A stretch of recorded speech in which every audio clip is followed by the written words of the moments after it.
సనాతన ధర్మంలో ఉన్నటువంటి మనందరం మనకి తిరుమల తిరుపతి క్షేత్రంలో జరుగుతున్నటువంటి అన్నదానం నిజంగా గర్వపడవలసినటువంటి అన్నదానం. మీరు వెళ్ళి చూడండి.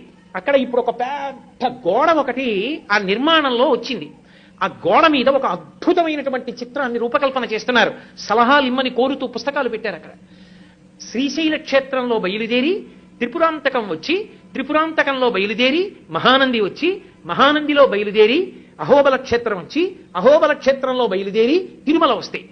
ఈ మధ్యలో ఉన్నటువంటి కొండలు పరమ పావనమయ్యా నంది మండలము అది ఎలా ఉంటుందో ఒక ఊహాచిత్రంగా ఊహిస్తే, ఆ కొండల మధ్యలోంచి ఎన్నో కొండలు, ఇన్ని కొండల మధ్యలో ఉన్నటువంటి ఈ క్షేత్రములను, కొండ మీద ఉన్న క్షేత్రాలకి ఉన్న మార్గం ఒక పెద్ద పాము మిలికలతో పడుకున్నట్టుంటుంది. అది వెంకటాచలం దగ్గరికి వచ్చేటప్పటికి పడగలు విప్పి శేషుడు అవుతుంది. దాని మీద ఆనంద నిలయం ఒక మణి అవుతుంది. ఆ మణిలో